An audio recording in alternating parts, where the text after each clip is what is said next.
জুলাই গণ অভ্যুত্থান দিবস ২০২৬ উপলক্ষে কুমিল্লার মেঘনা উপজেলা প্রশাসনের উদ্যোগে এক আলোচনা সভা অনুষ্ঠিত হয়েছে।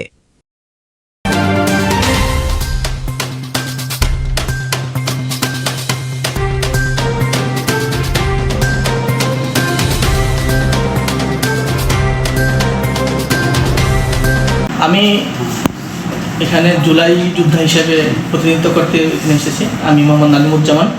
আজকে 16 তারিখ, এই 16 তারিখ কথা মনে পড়ে আবু সাঈদের কথা। 16 জুলাই 2024 তাকে কীভাবে পুলিশ নির্মমভাবে গুলি করে হত্যা করেছে। আবু সাঈদ আমাদের অনুপ্রেরণা। আবু সাঈদকে দেখে আমরা সাধারণ ছাত্র জনতা মাঠে নেমেছি। 24-এর এই আন্দোলন সফল হয়েছে আবু সাঈদের রক্তের বিনিময়ে, সেটা আমি বিশ্বাস করি। কারণ তার এই ঘটনা দেখেই আমরা সবাই অনুপ্রাণিত হয়েছি। 24-এর 16 জুলাই এই আবু সাঈদ হত্যার পরে আমরা মেঘনা উপজেলার সাধারণ ছাত্রদেরকে নিয়ে একটি আন্দোলনে ডাক দিই 17 জুলাই 2024-এ। সেই 2024-এর 17 জুলাই আমাদের উপরে কীভাবে নির্মমভাবে ফ্যাসিস্ট সরকারের স্বৈরাচারী সরকারের দোসররা আমাদের উপর হামলা করেছে, আমাদেরকে কীভাবে আহত করেছে, সেটা আপনারা মেঘনাবাসী দেখেছেন। আসলে আমরা সেই জুলাইয়ের কথা মনে হলে আমরা আবেগপূরণ হয়ে যাই। কীভাবে 1500 মানুষ কীভাবে তারা হত্যা করেছে, তারা কীভাবে 30,000 জুলাই যোদ্ধাদের কীভাবে তারা আহত করেছে। অনেকেরই দৃষ্টিশক্তি হারিয়েছে, অনেকেই স্থায়ী প্রতিবন্ধী হয়েছে, আমরা অনেকে আহত হয়েছি। যাদের রক্তের বিনিময়ে আজকে এই বাংলাদেশ, আজকের এই সরকার নতুনভাবে তারা গঠন করতে পেরেছে, তাদের এই কথাটা হয়তো মনে নেই। কারণ মনে থাকলে হয়তো আমাদের জুলাই সনদ বাস্তবায়ন হতো, আমরা সেটা বিশ্বাস করি। যদি মনে রাখেই তাহলে হয়তো আমরা বিশ্বাস করব এবং আমরা দেখবো যে জুলাই সনদ বাস্তবায়ন হয়েছে। জুলাই সনদ ছাড়া জুলাই আন্দোলনের কোনো স্বীকৃতি নেই। তো আমরা যারা সরকারে আছে তাদের প্রতি আমাদের দৃষ্টি আকর্ষণ থাকবে যেন জুলাই সনদ বাস্তবায়ন হয়। আমাদের মেঘনা থেকে 2 জন নিহত হয়েছে। একজন ছিল সিএনজি চালক ওবায়দুল ইসলাম এবং আরেকজন শাহিনুর বেগম। দুজনই মোটামুটি মানে জনতার কাতারে পড়ে, যারা মধ্যবয়স্ক, ছাত্র নয়, তারা কিন্তু আন্দোলনের কারণে নিহত হয়েছে। তাদেরকে আমরা চাই পুনর্বাসন হোক। আমরা কিছুদিন পূর্বে দেখেছিলাম তাদেরকে ঘর দেওয়ার কথা ছিল উপজেলা পরিষদ থেকে, তাদের বিভিন্ন তথ্য নেওয়া হয়েছে। আপনারা যদি এই বিষয়টা একটু লক্ষ্য করবেন। তারা কারণ সিএনজি চালক এবং মাছ বিক্রেতা, শাহিন বেগম ছিল মাছ বিক্রেতা। তো ওনাদেরকে যদি আমরা সহযোগিতা করে না করি তাহলে এই ক্ষতিটা যে হয়েছে সেটার কোনো মানে তারা সীমা পাবে না। আমি প্রশাসনের প্রতি দৃষ্টি আকর্ষণ করবো তাদের এই বিষয়গুলো যাতে দেখা হয় এবং অন্যান্য যে সুযোগ সুবিধাগুলো আছে উপজেলা প্রশাসন থেকে সেগুলো যেন দেওয়া হয়। আমাদের আহত অনেকেই আছে হতদরিদ্র, যেমন আমাদের মুজিবুর রহমান, ওনার চোখ দুটো মানে একটা চোখ একদম নষ্ট হয়ে গেছে, আরেকটা ঝাপসা থাকে। উনিও মাছ ধরে খেতে। তো ওনাকে যদি আমরা কোনোভাবে সহযোগিতা করতে পারি সেটা দেখবেন। আমাদের সেলিম আছে, ও দিনমজুর, এবং আমাদের ফরাদ আব্বাসী, উনি দূর একটা চোখ একদম নষ্ট হয়ে গেছে, একটা চোখে 40% দেখে। তো এই বিষয়গুলো যদি আমরা ওনাদেরকে সহযোগিতা করতে পারি, উপজেলা প্রশাসন এবং আমাদের যারা নেতৃবৃন্দ আছে, কোনোভাবে যদি আমার সুযোগ হয় যে তাদেরকে আমরা পুনর্বাসন করা, আমরা সেটা যাতে করি। এটাই আমরা মেঘনাকে আসলে একটা সুন্দর মেঘনা দেখতে চাই। আইন শৃঙ্খলা যেই বিষয়গুলো আছে, আমাদের অফিসার ইনচার্জ আছে। আমরা ইতিমধ্যে বিএনপি সরকার গঠনের পর 4টা হত্যাকাণ্ড দেখেছি। তো এই বিষয়গুলো যদি আপনারা নিবিড়ভাবে তদন্ত করে সুষ্ঠু বিচারের আওতায় আনতে পারেন, আপনারা সেদিকে লক্ষ্য রাখবেন। আমরা কয়েকদিন পর দেখি আন্দোলন হয়, আমরা আন্দোলন শরিক হই না, কিন্তু আমরা কিন্তু শরিক হলে এটা বড় পরিসরে হয়ে যেত। আমরা আন্দোলনে যুক্ত হতে চাই না, কারণ আপনাদের উপরে আস্থা রাখতে চাই যে আপনারা সেটা সমাধান দিবেন। আমরা জুলাই যারা আওতা আছি, আমাদের ওই রকম চেতনা আছে যে আমরা মারা গেছি, জুলাই 24-এ আমরা মারা গেছি যারা আহত হয়েছি। আমরা কিন্তু দ্বিতীয় জীবনে এখন পদার্পণ করছি, আমরা তৃতীয় জীবন চলতেছে আমাদের যেভাবে মানে পিটানো হয়েছে, আমরা আশায় ছেড়ে দিলাম যে আমরা বেঁচে ফেলবো এখান থেকে। তো আমরা যদি মাঠে নামি তাহলে কিন্তু মোড় অন্যদিকে চলে যাবে। আমরা আপনাদের দৃষ্টি আকর্ষণ করতে চাই যে আপনারা এই বিষয়গুলো লক্ষ্য রাখবেন এবং যে কোনো অন্যায় অনিয়মের বিরুদ্ধে রাখবেন। মেঘনায় মাদক মানে ব্যাপক হারে ছড়িয়ে গেছে, আপনারা সেটা নিয়ন্ত্রণ করার চেষ্টা করবেন। তো এটাই। আর আমাদের যে এই মাসিক আইন শৃঙ্খলা কমিটি হয়, আপনারা সেখানে বিভিন্ন রাজনৈতিক দলের প্রতিনিধি হয়তো থাকে বা অফিসাররা থাকে। তো সার্বিক যে বিষয়গুলো উঠে আসে সেই বিষয়গুলো হয়তো আপনারা সমাধানের চেষ্টা করেন, কিন্তু আমরা দেখতে মানে কিছুদিন যাবত দেখতেছি বা এই সরকার গঠনের পরে দেখতেছি যে একটা দলেরই শুধু মতামত না হয় আইন শৃঙ্খলা সমন্বয় মিটিংয়ে এই বিষয়গুলো আপনারা লক্ষ্য রাখবেন যেন সব দলেরই সমন্বয় থাকে। আমরা অন্তর্বর্তীকালীন সরকারে দেখেছি বিএনপি ছিল, জামাত ইসলামী ছিল, এনসিপি ছিল, গণ অধিকার পরিষদ ছিল, বাংলাদেশ ইসলামী আন্দোলন ছিল, সব দলেরই প্রতিনিধি রাখবেন এখানে। আপনার তাহলে মতামতগুলো সুন্দর মতো আপনাদের কাছে আসবে, বিস্তারিতভাবে আপনি জানতে পারবেন এবং সেই বিষয়ে সেই হিসেবে কাজ করতে পারবেন। সরকারি দলের লোক তো আপনার সব কিছু তো নাও তুলতে পারে, কারণ সরকারি দল তো সরকারি দলে তাদের অন্যায়গুলোও হয়তো কিছুটা ছাড় দিতে হয়, তারা ওইরকম চাপে থাকে। তো যারা বিরোধী দল আছে বা অন্যান্য দলে আছে তাদেরকেও আপনারা এখানে অন্তর্ভুক্ত করবেন। তো আমরা আসলে চাই মেঘনাটা সুন্দরভাবে পরিচালিত হোক, মেঘনার মানুষগুলো ভালো থাকুক, বিভিন্ন যে সমস্যাগুলো আছে এগুলো দ্রুত সমাধান হোক। আসলে জুলাই কথাটা মনে পড়লে এখনো মন খারাপ লাগে। গণ অভ্যুত্থানে যে আমাদের শহীদ হয়েছে আবু সাইদ, মুগ্ধ, তাদের কথা আমি সত্যি মনে পড়লে চোখ দিয়ে এখনো পানি আসে। তারা কিভাবে, পুলিশ যে তাদের কিভাবে হত্যা করা হয়েছে এটা আপনারা সারা বাংলাদেশ, সারা বিশ্ব দেখেছে। এই আবু সাইদ আজকে এই বাংলাদেশের জন্য, জনগণের জন্য সে আজকে একটা স্বাধীন বাংলাদেশ দিয়েছে। আজকে আমাদের আবু সাইদ, মুগ্ধ, জুলাই যারা আহত হয়েছে, যারা নিহত হয়েছে, আমি তাদের পরিবারের প্রতি সমবেদনা জানাই। যারা আহত হয়েছে, পঙ্গুত্ব হয়েছে, তাদের সুস্থতা কামনা করি। আমাদের মেঘনায় 2 জন নিহত হয়েছে, তাদের পরিবারের প্রতি আমি সমবেদনা জানাচ্ছি। যারা আহত হয়েছে তাদের সুস্থতা কামনা করছি। আসলে জুলাই কথাটা মনে পড়লে সবারই কিন্তু একটা মন খারাপ লাগে। এই গণ অভ্যুত্থানে একটি স্বাধীন বাংলাদেশ আমরা পেয়েছি। এখন এই বাংলাদেশ যেন বাংলাদেশকে যেন আমরা স্বাধীনভাবে সবাই আমরা যেন মুক্তভাবে চলাফেরা করতে পারি, এটা কিন্তু সবারই দায়িত্ব।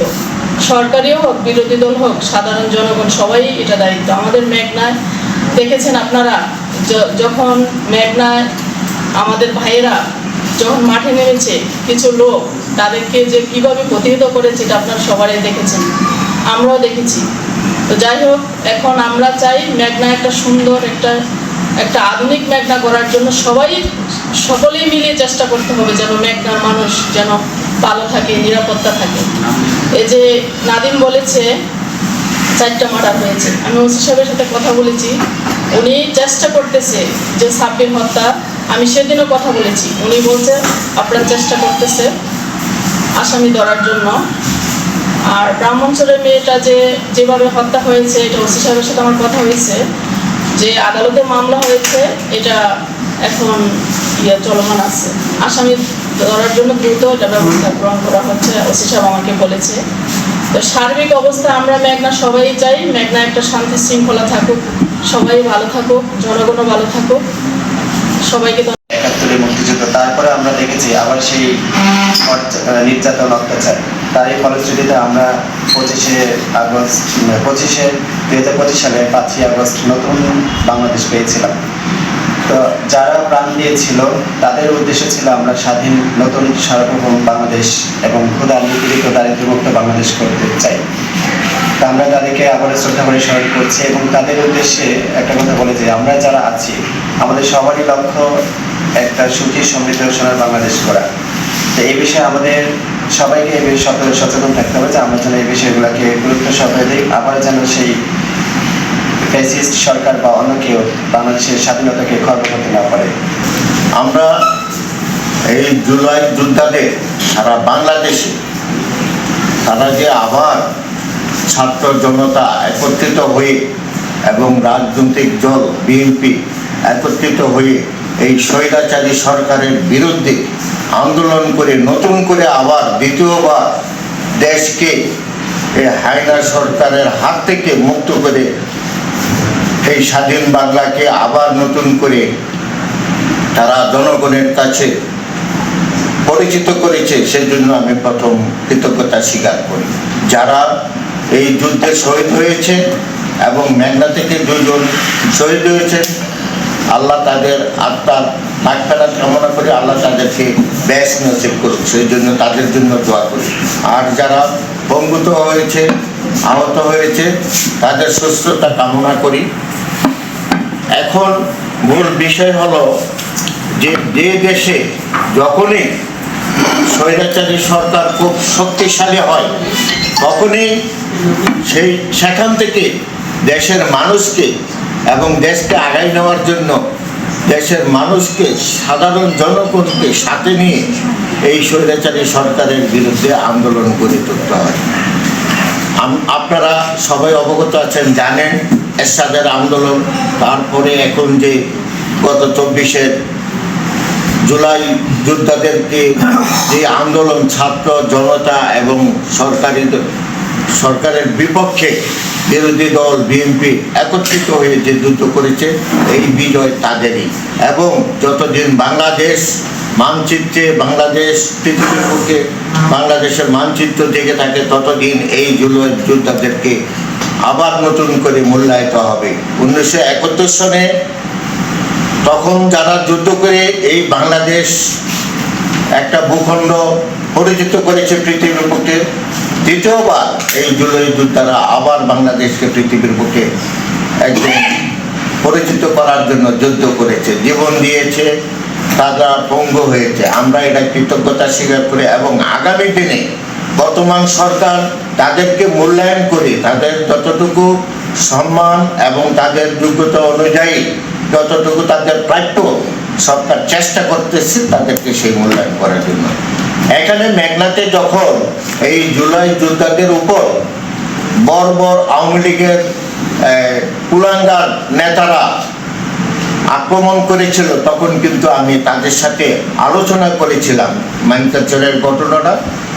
আমি চেষ্টা করেছিলাম তাদেরকে নিয়ে প্রশাসনিকভাবে আইনের মাধ্যমে তাদের বিরুদ্ধে মামলা করার জন্য, কিন্তু সত্যি হলো কথাটা দুঃখজনক, সেই মুহূর্তে এই জুলাই যোদ্ধাদের মধ্যে কেউ আগে আসে নাই যে আমি এটা প্রতিবাদ করব। আমি অনেক চেষ্টা করেছি, পাশাপাশি তাদের মধ্যে থেকেও কিছু লোক আমাকে বলেছে যে উনি তো বিএনপির লোক, উনাকে যদি আমরা জড়াই তাইলে আমাদের এই আন্দোলনের যে সুফল সেটা নাও পেতে পারি।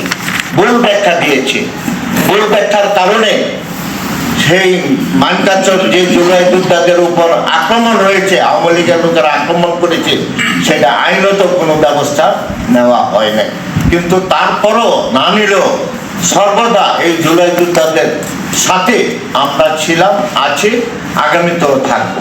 এবং সরকার যথেষ্ট চেষ্টা করতেছে তাদেরকে মূল্যায়ন করার, কারণ এইটা বাংলাদেশের আরেকটা নতুন ইতিহাস। 71-এর ইতিহাস পরে এই গত জুলাই যোদ্ধাদের এই ইতিহাস সৃষ্টি হয়েছে। আমি আজকে এখানে যে আলোচনা সভা করেছেন সেই প্রশাসনকে আমি আমার পক্ষ থেকে ধন্যবাদ জানাচ্ছি এবং যারা আয়োজন করেছেন আজকে এই জুলাই যোদ্ধারা যারা এখানে উপস্থিত আছেন তাদেরকেও ধন্যবাদ জানাচ্ছি যে আমাদের প্রতি বছর যেরকম আমাদের 21শে ফেব্রুয়ারি বাসার জন্য হয়েছে এবং আমাদের দেশ স্বাধীনের প্রতি বছর যে অনুষ্ঠান হয়, এই সরকারিভাবে 16 জুলাই এটাকেও একটু আগে আমাদের কৃষি অফিসার উনি বর্ণনা দিয়েছেন, আপনারা শুনেছেন। সুতরাং এখানে আপনারা নিরাশ হওয়ার কিছু নেই, অপেক্ষা করেন। মাত্র গণতান্ত্রিক সরকার মাত্র আসছে, 4 মাস 5 মাস হয়েছে। অনেক কষ্টের বিনিময়ে আমরা সেই পুরানো গণতন্ত্র ফিরে পেয়েছি। অবশ্যই জনগণের এবং এই দেশপ্রেমিক যারা দেশের জন্য প্রাণ দিয়েছে তাদেরকে মূল্যায়িত করেই দেশ পরিচালনা করবে। আমি সবশেষে আমাদের সরকার যিনি আছেন প্রধানমন্ত্রী তারেক রহমান এবং দলের চেয়ারপারসন, আমরা আমাদের নেতা ডক্টর খন্দকার মোশাররফ স্যারের মাধ্যমে আপনাদের মেঘনা জুলাই যোদ্ধাদেরকে যেন সেই উপযুক্ত সম্মান দেওয়া হয়, আমি সেই বিষয়ে স্যারের সাথে আলোচনা করব এবং পরবর্তীতে স্যার যেন এটা আরো উপরের মহলে এই বিষয়টা আলোচনা করে সেই জন্য আমি স্যারকে অনুরোধ করব। পরিশেষে সকলকে আজকে উপস্থিতি সকলের মঙ্গল এবং দীর্ঘায়ু কামনা করি। ইতিহাসের একটি অন্যতম দিবস এই জুলাই গণ অভ্যুত্থান দিবস 2024-এ বাংলাদেশের ইতিহাসে জুলাই গণ অভ্যুত্থান অত্যন্ত গুরুত্বপূর্ণ এবং তাৎপর্যপূর্ণ।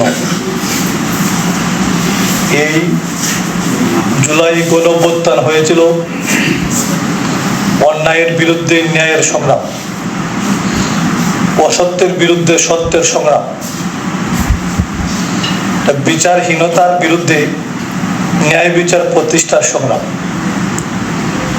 এই সংগ্রামে অংশগ্রহণ করে যারা আহত হয়েছেন এবং যারা নিহত হয়েছেন তারা নিশ্চয়ই জাতির শ্রেষ্ঠ সন্তান এবং সূর্য সন্তান। এই জাতি তাদেরকে অনাগত কাল শ্রদ্ধার সাথে স্মরণ করবে মর্মে আমরা প্রত্যাশা করি। পাশাপাশি আমরা যারা প্রজাতন্ত্রের কর্মচারী রয়েছি এবং সমাজ পরিচালনায় যে স্টেক হোল্ডার আমরা রয়েছি, যারা সমাজ পরিচালনার অংশীজন, আমি নিজে সহ সবার কাছে অনুরোধ করব যে চেতনা, যে স্পিরিট এবং যে স্বপ্ন বাস্তবায়নের জন্য এই জুলাই সংগ্রাম অনুষ্ঠিত হয়েছে, আমরা যেন আমাদের প্রত্যেকের কর্মজীবনে তাদের সেই স্বপ্নকে, সেই চেতনাকে বাস্তবায়নের জন্য কাজ করি।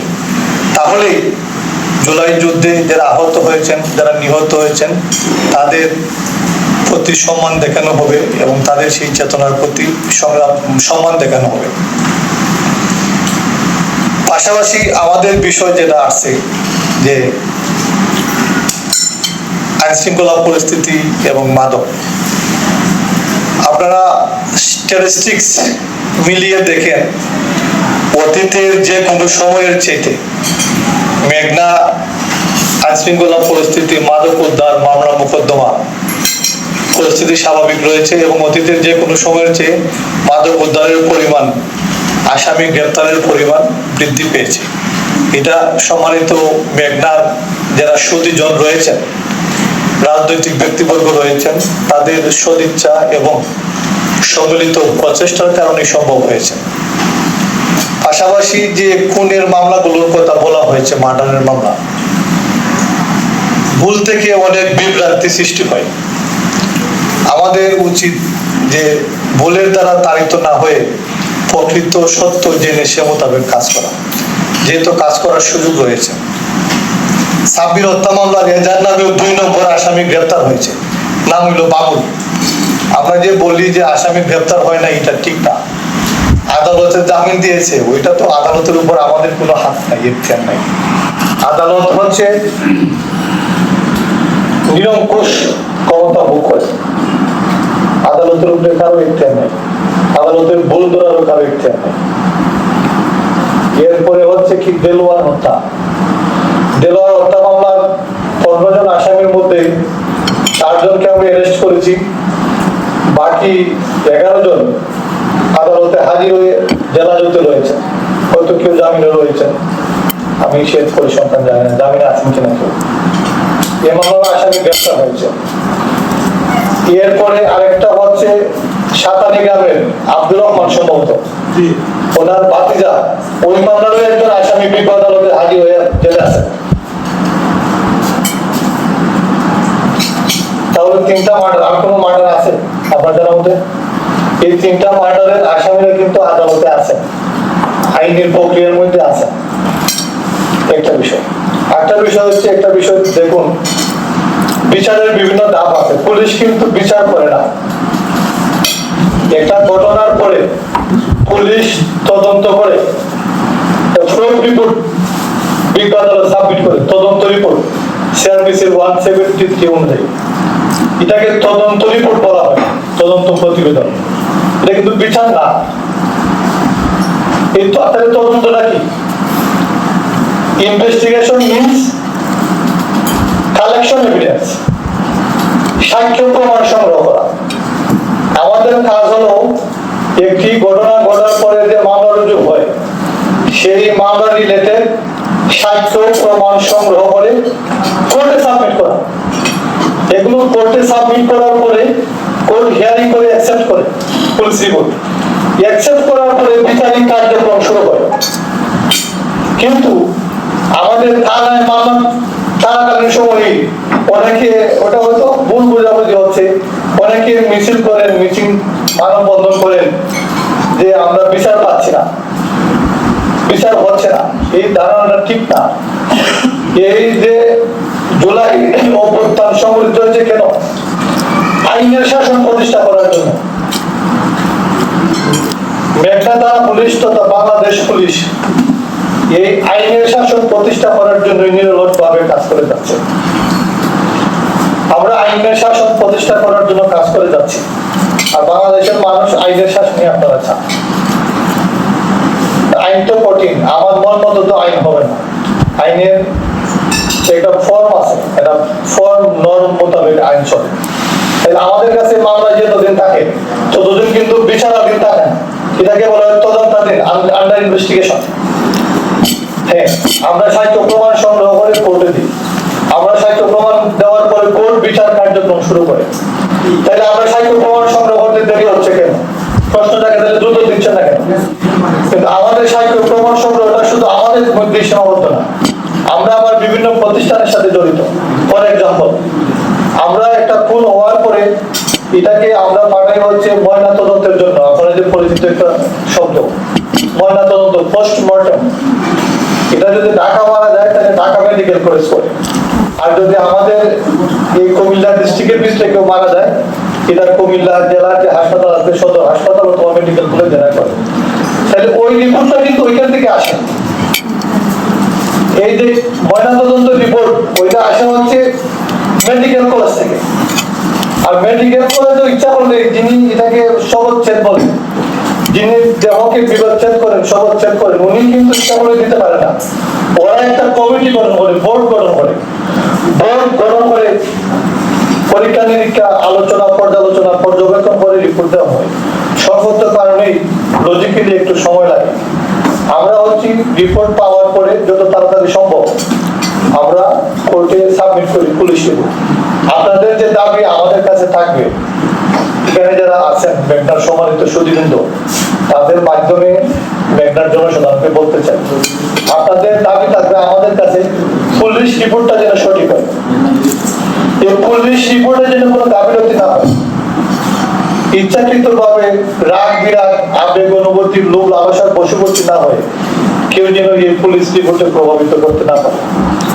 এটা আপনাদের দাবি থাকবে আমাদের কাছে। আমরা ডিটারমাইন্ড, আমি আমার অবস্থান থেকে পুলিশ রিপোর্টে আমাদের এখানে কোনো হেল্পের হবে না। আমি এবং আমার অফিস পুলিশ রিপোর্টের বিষয়ে আমরা 100% ক্লিয়ার হয়ে যায়, এখানে কোনো মানে গাফিলতির সুযোগ নাই। পাশাপাশি একটা জিনিস দেখেন, আমাদের কাজও কিন্তু আমি ইচ্ছা করতে তৈরি করতে পারি না।